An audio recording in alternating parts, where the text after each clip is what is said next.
Les vents du Sahel ont changé. Ils ne portent plus les échos de la soumission, mais la force d'un défi. Ibrahim Traoré, le jeune président du Burkina Faso, incarne cette résistance, brisant les chaînes du passé colonial. Mais face à ce soulèvement, une question se pose. Le pays saura-t-il résister aux forces extérieures qui veulent le réduire au silence? Ibrahim Traoré, jeune leader du Burkina Faso, a décidé de prendre un chemin risqué, défiant des décennies de domination étrangère. En rompant avec les anciennes alliances, il a choisi de redonner au pays sa souveraineté et son indépendance. Mais cette décision n'est pas sans conséquences. Chaque mouvement de Traoré suscite des réactions puissantes des puissances étrangères, menaçant de plonger la nation dans une nouvelle forme de chaos. Cependant, pour le peuple burkinabé, cette lutte est bien plus qu'un simple conflit politique. C'est la chance de redéfinir leur destin et de construire un avenir libre des chaînes de l'histoire coloniale. Mais à quel prix? Les enjeux sont élevés. Réussir cette révolution ou risquer de perdre tout ce pour quoi ils se battent. Le pays fait face à des menaces invisibles et la moindre erreur pourrait coûter cher. Passons maintenant à l'ascension fulgurante du Burkina Faso sous la présidence d'Ibrahim Traoré, une transformation qui n'a pas été sans heurts. À peine un an après sa prise de pouvoir en 2022, des événements clés ont commencé à redéfinir l'équilibre du pays. Traoré n'est pas seulement un leader militaire, il incarne la résilience d'une nation qui depuis trop longtemps a été à la merci de forces extérieures. En février 2022, la junte militaire dirigée par Traoré renverse le président de l'époque, un acte radical qui marque un tournant pour le pays. Mais derrière ce soulèvement se cache un défi encore plus grand. Comment affronter les puissances mondiales qui, pendant des décennies, ont exploité les ressources naturelles du pays? La réalité est que le Burkina Faso se trouve dans une position stratégique au cœur du Sahel, une région en proie à de nombreux conflits, mais aussi riche en ressources comme l'or et le lithium. Le pays a toujours été le théâtre de lutte pour la souveraineté, et Ibrahim Traoré semble avoir compris que la véritable indépendance passait par la maîtrise totale de ses ressources. Cependant, cette prise de pouvoir n'a pas été bien accueillie sur la scène internationale. Alors que l'Afrique de l'Ouest s'enfonce davantage dans les crises sécuritaires, certains pays occidentaux ont dénoncé ce coup d'État, craignant un effet domino sur l'ensemble du continent. Pourtant, en dépit des pressions extérieures, Traoré a fait un choix audacieux. Il a dissous les accords militaires avec la France, s'est rapproché de partenaires comme la Russie et la Chine, et a radicalement modifié les relations économiques du pays. Mais à chaque avancée, la menace de déstabilisation croît. Des attaques sur des convois militaires, des sabotages dans les infrastructures et une guerre de l'information menée par des acteurs étrangers ont fait surface. Traoré savait que sa lutte pour la souveraineté ne faisait que commencer. À 34 ans, Ibrahim Traoré incarne une jeunesse déterminée à renverser le cours de l'histoire de son pays. Bien qu'il soit perçu par certains comme un dirigeant impulsif, il représente avant tout l'espoir d'un Burkina Faso indépendant capable de se tenir debout face aux puissances étrangères. Son ascension rapide au pouvoir n'a pas été sans conséquences immédiates. Dès les premiers mois de son mandat, Traoré a commencé à remanier les bases de l'économie et de la politique extérieure du pays. L'un des changements les plus significatifs a été sa décision de réduire la dépendance vis-à-vis de la France, anciennement un partenaire clé du Burkina Faso, en dénonçant les accords militaires et en expulsant les troupes françaises. Ce geste a choqué de nombreux observateurs internationaux, mais il a été bien accueilli par une large partie de la population burkinabé, qui voyait là un acte symbolique fort de réaffirmation de leur souveraineté. Ce virage stratégique a rapidement attiré des soutiens, notamment de la Russie et de la Chine, qui ont vu en lui un partenaire potentiel dans leur lutte contre l'influence occidentale en Afrique. Cependant, ces décisions ont également eu des impacts négatifs. La pression internationale s'est intensifiée, avec des sanctions économiques et des critiques venant de la communauté internationale. Des attaques ont eu lieu contre des infrastructures vitales et des sabotages ont été menés par des forces invisibles qui cherchaient à déstabiliser le régime. Mais malgré les difficultés, Traoré n'a pas cédé.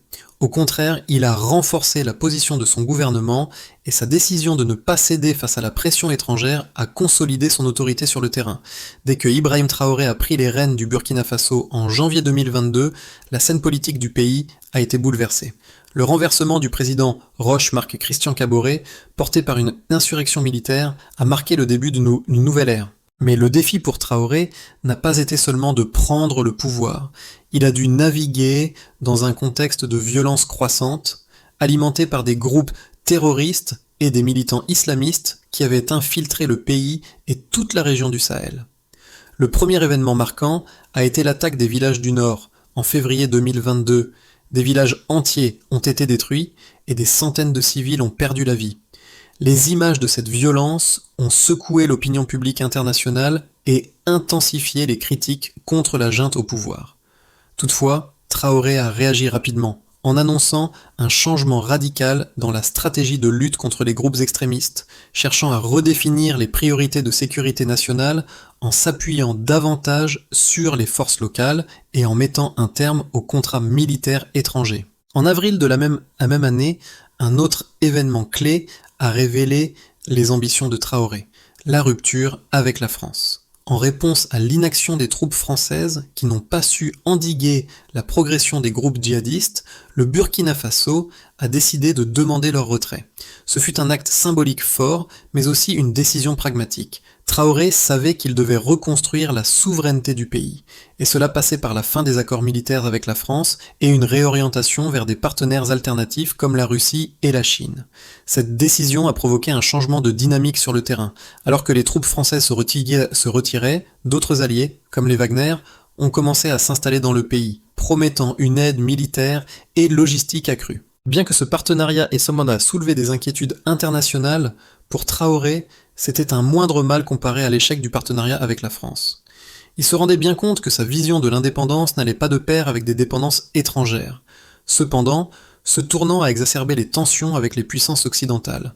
En réponse à la montée de l'influence russe et chinoise dans le pays, des sanctions économiques ont été imposées et des critiques sévères ont été émises dans la presse internationale. Traoré a alors renforcé son discours de souveraineté et d'indépendance, affirmant que ces sanctions ne feraient que renforcer la détermination du Burkina Faso à se libérer des influences extérieures. Pour lui, la souveraineté était un principe sacré et il n'était pas prêt à céder face à l'intimidation économique. Mais malgré ces pressions, le pays a continué à se défendre et les premiers signes de résilience sont apparus au mois de juin 2022. Les attaques de groupes extrémistes dans les régions de l'Est et du Nord ont diminué après l'intensification des offensives militaires locales et l'installation de nouvelles stratégies de défense.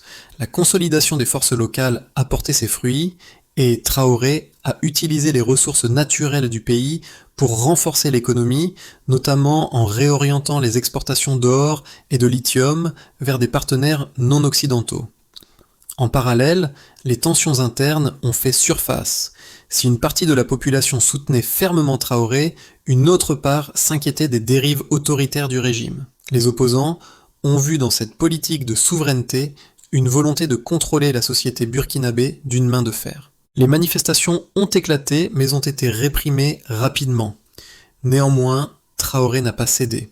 En décembre 2022, il a consolidé son pouvoir en créant un Conseil national de la défense qui l'a aidé à renforcer sa position et à éloigner les menaces internes tout en continuant sa politique de renégociation des contrats économiques et militaires. Sous la présidence d'Ibrahim Traoré, le Burkina Faso a connu une série de changements significatifs sur le plan économique et sécuritaire. Ces transformations se reflètent dans des chiffres clés qui montrent l'impact direct de ces politiques. Premièrement, le taux de croissance économique a connu une légère hausse depuis 2022, malgré les difficultés économiques et les sanctions. En 2022, le PIB du Burkina Faso a augmenté de 1,6%, contre une baisse de 0,4% en 2021, ce qui marque un retournement après plusieurs années de stagnation. Cette amélioration était en grande partie attribuée à l'augmentation des exportations de l'or, le pays étant désormais le 4e plus grand producteur d'or en Afrique. En 2022, les exportations d'or ont rapporté 2 milliards de dollars, soit une augmentation de 15% par rapport à l'année précédente, ce qui a permis de renforcer les réserves de change du pays et de stabiliser la monnaie nationale, le franc CFA burkinabé. Deuxièmement, la production minière a été accompagnée d'un renforcement des liens économiques avec des partenaires non occidentaux. Le Burkina Faso a diversifié ses exportations, en particulier avec la Chine, qui est devenue le principal acheteur des ressources minières du pays. En 2022, les exportations vers la Chine ont augmenté de 28%, représentant environ 25% des exportations totales. Cela a permis à Traoré de réduire la dépendance de son pays aux marchés occidentaux, tout en consolidant les relations avec de nouveaux alliés. Sur le plan sécuritaire, les effets des politiques de Traoré sont également mesurables. Bien que la situation demeure tendue, une réduction des attaques terroristes a été observée dans certaines régions du pays. Le nombre d'incidents terroristes dans la région de l'Est a diminué de 12% en 2022, et après l'intensification des offensives menées par les forces locales. En comparaison, la région du Sahel, où le Burkina Faso est situé, a vu une augmentation de 20% des attaques terroristes, ce qui montre l'efficacité relative des mesures mises en place par Traoré dans la protection du territoire burkinabé. L'amélioration de la situation sécuritaire s'accompagne également d'une plus grande participation de la population aux efforts de défense nationale. En 2022, plus de 30 000 volontaires ont rejoint les forces de défense et de sécurité burkinabé, un chiffre record, ce qui représente un bond de 50% par rapport à l'année précédente. Ce phénomène est lié à l'adhésion populaire à la politique de Traoré, qui a su fédérer la nation autour de son projet de souveraineté et de défense de l'indépendance. Malgré ces progrès, les défis restent considérables. Le taux de pauvreté, bien qu'en légère baisse, demeure élevé. En 2022, environ 40% de la population vivait sous le seuil de pauvreté, une situation aggravée par la hausse des prix des denrées alimentaires, en grande partie due aux perturbations économiques mondiales. De plus, les tensions sociales et politiques internes persistent, avec des manifestations sporadiques contre le gouvernement, principalement organisées par des groupes d'opposition qui contestent la gestion autoritaire du pouvoir. Ibrahim Traoré a dû faire face à des critiques sévères tout au long de sa présidence, notamment en raison de sa politique de souveraineté et de ses relations avec la Russie et la Chine. Cependant, pour comprendre pleinement l'impact de ses choix, il est crucial d'examiner les arguments opposés à sa politique de manière équilibrée et juste. Certains analystes affirment que l'alliance de Traoré avec la Russie, et plus particulièrement avec le groupe Wagner, est une erreur stratégique. Ces critiques soulignent que l'engagement avec des acteurs non démocratiques pourrait nuire à la réputation internationale du Burkina Faso et isoler davantage le pays sur la scène mondiale. Selon cette perspective, la coopération avec la Russie pourrait également entraîner une dépendance accrue vis-à-vis d'un nouveau partenaire qui pourrait, à terme, exploiter les ressources naturelles du pays, à l'instar des anciennes puissances coloniales. De plus, les sanctions imposées par les pays occidentaux risquent de plonger davantage le Burkina Faso dans l'isolement économique et d'affecter gravement sa population, déjà vulnérable. D'autre part, un argument souvent avancé par les défenseurs de la politique de Traoré est que la rupture avec la France et l'engagement avec des alliés comme la Russie et la Chine sont des choix nécessaires pour la survie du pays. Ils estiment que le Burkina Faso, comme beaucoup d'autres nations africaines, doit se libérer de la tutelle occidentale pour prendre en main son destin. Les anciens accords militaires avec la France n'ont pas empêché l'augmentation de la violence terroriste dans le pays, et selon Traoré, la coopération avec des puissances non occidentales pourrait offrir une alternative pragmatique à la guerre par procuration menée par les anciennes puissances coloniales. De plus, les ressources naturelles du Burkina Faso, comme l'or et le lithium, sont essentielles pour soutenir la croissance économique et renforcer la position géopolitique du pays. Le choix de Traoré est également soutenu par ceux qui estiment que la souveraineté nationale et la sécurité passent avant les relations diplomatiques traditionnelles. En prenant ses distances avec la France, le Burkina Faso a non seulement renforcé sa position sur le plan militaire en collaborant avec des partenaires comme la Russie, mais a également affirmé son indépendance économique. L'augmentation des exportations vers la Chine et d'autres partenaires asiatiques a permis au pays de diversifier ses marchés et de limiter sa dépendance à l'égard de l'Occident.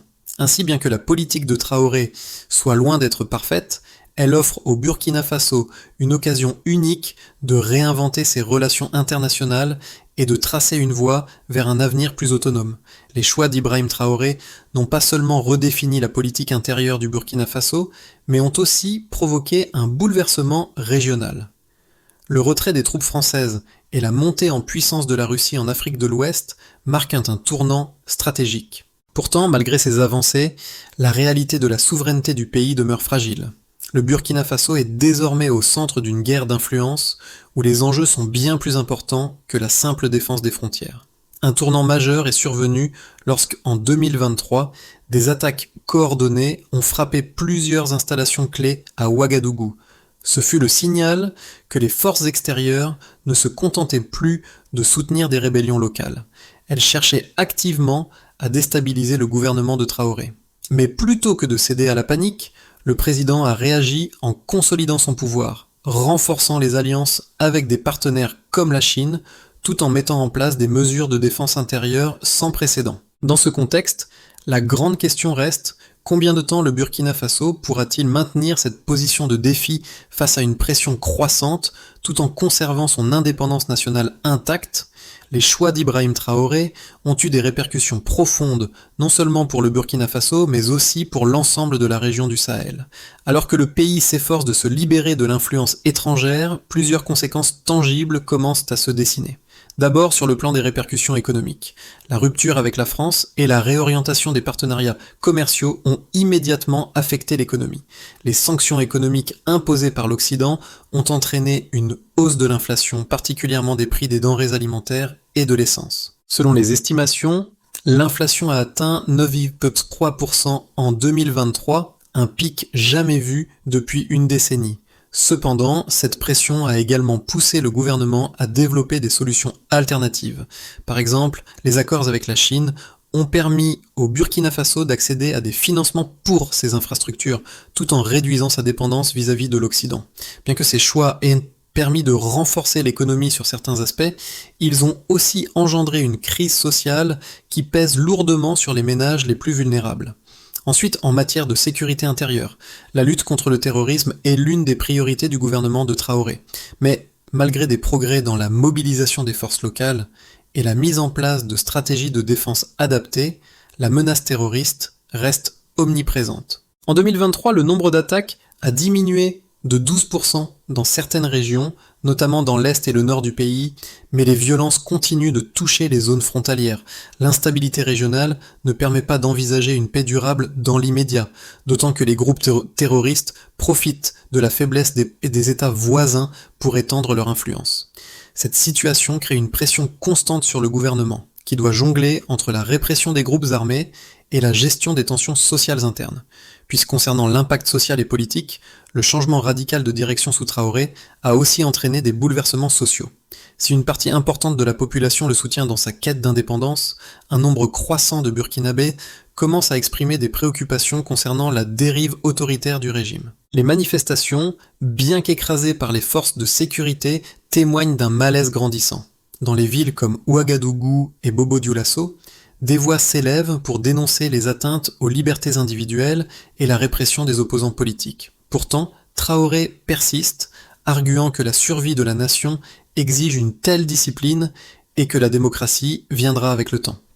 Enfin, au niveau de la position régionale, le Burkina Faso a vu ses relations avec ses voisins se complexifier, alors que certains pays du Sahel, comme le Mali et le Niger, ont soutenu les choix de Traoré en matière de souveraineté, d'autres ont adopté une position plus prudente.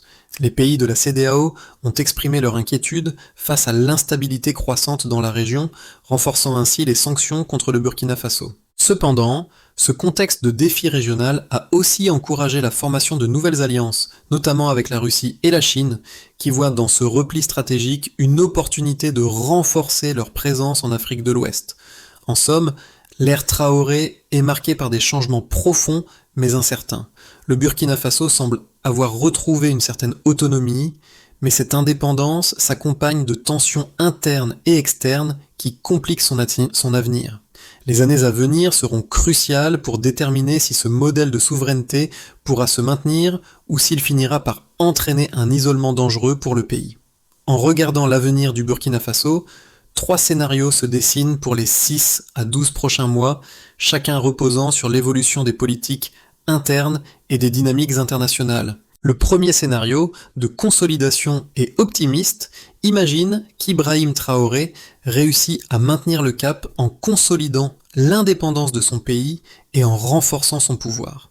Les alliances avec la Russie et la Chine s'approfondissent et l'économie du Burkina Faso bénéficie d'un afflux de financements étrangers pour les infrastructures et les secteurs stratégiques, notamment l'exploitation minière. En réponse aux pressions économiques, Traoré parvient à maîtriser l'inflation, tout en continuant à réorienter les exportations vers de nouveaux marchés.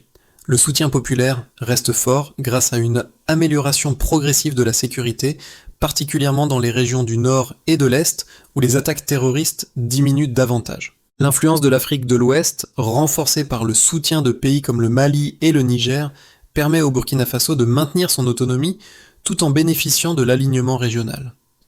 Le deuxième scénario, de guerre prolongée et modérée, envisage une situation plus complexe, dans laquelle le Burkina Faso lutte pour maintenir son indépendance face à une guerre par procuration menée par des puissances étrangères.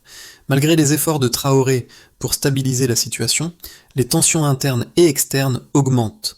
Le pays est confronté à une croissance continue des attaques terroristes, et bien que les forces locales soient plus nombreuses et mieux formées, elles ne parviennent pas à endiguer la violence. Les sanctions économiques de l'Occident persistent, exacerbant les problèmes économiques. Le gouvernement doit jongler entre des pressions internes croissantes et une instabilité sécuritaire grandissante. Dans ce cadre, Traoré pourrait être contraint de réprimer davantage la dissidence à l'intérieur du pays, ce qui entraînerait une perte de soutien parmi les populations les plus vulnérables. Le soutien des alliés russes et chinois reste crucial, mais l'isolement international pourrait être lourd de conséquences à long terme. Le troisième scénario, de crise et pessimiste, représente le pire des cas, où la politique de souveraineté de Traoré entraîne un effondrement économique et politique. Les tensions internes se transforment en insurrection généralisée, exacerbée par l'isolement économique croissant. Les sanctions internationales pèsent lourdement sur le quotidien des Burkinabés et les prix des produits de première nécessité grimpent en flèche. Les groupes armés alimentés par l'instabilité régionale intensifient leurs attaques. Dans cette situation, la résistance populaire contre le gouvernement s'intensifie et Traoré pourrait être contraint de renforcer ses mesures répressives, menant à une militarisation encore plus marquée de l'État. La population, fatiguée par des années de guerre et de privation, pourrait se détourner de son dirigeant. Les tentatives d'alliance avec la Russie et la Chine ne seraient peut-être pas suffisantes pour renverser la situation, laissant le Burkina Faso dans une spirale de violence et de crise économique. L'histoire d'Ibrahim Traoré et du Burkina Faso n'est pas seulement celle d'un pays, mais celle de tout un peuple en quête de dignité et de liberté. La décision de se détacher des puissances coloniales, de choisir l'indépendance à tout prix, résonne au-delà des frontières du Burkina Faso. C'est un appel à la résilience et à l'audace face à des forces beaucoup plus grandes que soi. Chaque Burkinabé qui soutient Traoré, chaque citoyen qui prend part à cette révolution, participe à un projet de renouveau. Mais il ne s'agit pas uniquement de l'avenir du Burkina Faso. Cette lutte est un miroir de ce que chaque nation d'Afrique pourrait vivre si elle choisit de reprendre le contrôle de son destin. L'avenir du pays dépendra de sa capacité à garder l'unité au cœur de ses défis. Le soutien à Ibrahim Traoré, bien que solide parmi une grande partie de la population, doit évoluer pour inclure tous les citoyens, y compris ceux qui commencent à douter de la direction qu'il prend. Les prochaines étapes devront être marquées par des compromis, une réconciliation nationale et une politique qui répondent aux aspirations de tous les Burkinabés. Ce n'est que alors que le pays pourra véritablement sortir de l'ombre de la dépendance et se positionner comme un acteur indépendant sur la scène mondiale. Mais, au fond, ce que cette histoire nous montre, c'est la force de croire en un avenir meilleur, de résister aux forces qui veulent vous écraser, et d'affirmer que chaque nation a le droit de choisir sa voie. Burkina Faso peut-il réussir là où tant d'autres ont échoué ? Le temps nous le dira, mais une chose est certaine, l'espoir est bien vivant, le chemin vers un Burkina Faso véritablement souverain ne sera pas simple, mais il est possible si des étapes claires et cohérentes sont suivies. Voici quelques solutions qui pourraient aider à stabiliser et à renforcer le pays. La première solution consiste au renforcement de l'unité nationale. Pour réussir, il est essentiel que le gouvernement de Traoré œuvre pour une réconciliation nationale inclusive. Il doit s'assurer que les voix dissidentes aient une place dans le processus politique sans que cela n'entraîne une déstabilisation. Une plateforme de dialogue national serait un moyen efficace de renforcer la cohésion sociale et de canaliser les frustrations de manière constructive. La société burkinabé a besoin de sentir que son futur est façonné par une volonté collective. La deuxième solution repose sur la diversification économique et l'indépendance énergétique.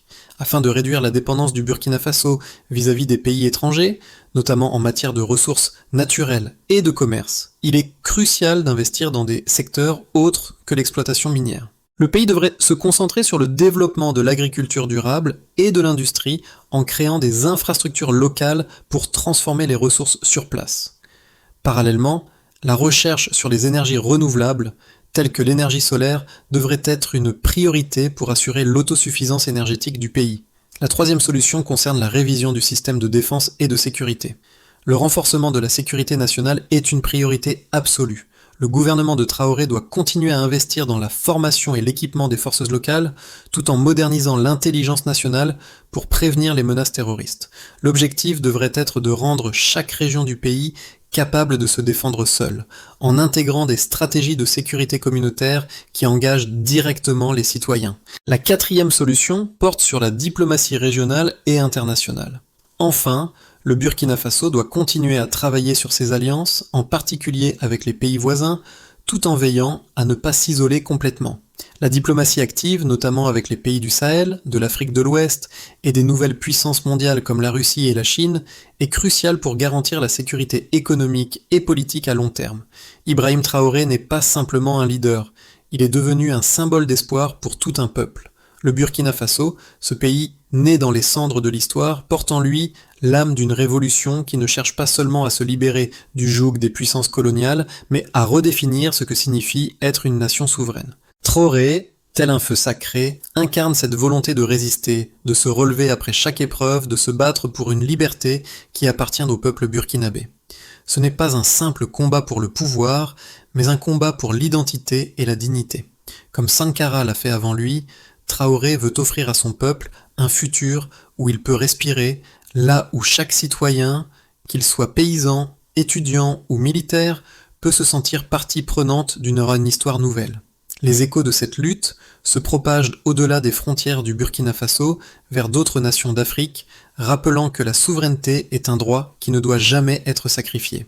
La question qui se pose aujourd'hui est simple. Ce rêve de liberté et de justice pourra-t-il se réaliser sans être étouffé par les forces extérieures? L'avenir seul le dira, mais une chose est sûre, Ibrahim Traoré a allumé une flamme.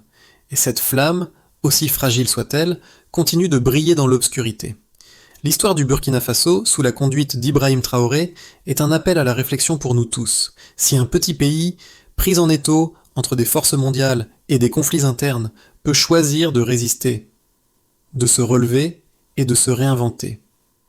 Que pouvons-nous faire dans nos vies pour choisir la liberté et la dignité? Peut-être que le chemin est semé d'embûches, mais il est essentiel de se rappeler que l'espoir naît de ceux qui osent rêver et agir. À travers l'histoire du Burkina Faso, nous voyons non seulement le courage d'un peuple, mais aussi le pouvoir de l'unité, de la solidarité et de la résilience. Cette lutte n'est pas la seule. Chaque nation, chaque individu a son propre combat à mener pour défendre ses valeurs, ses rêves et son avenir. Alors, la question qui se pose est comment pouvons-nous contribuer à notre échelle, à ce monde plus juste et plus libre? Partagez cette histoire, engagez-vous dans les discussions et réfléchissez à ce que vous pouvez faire pour défendre ce qui vous semble juste.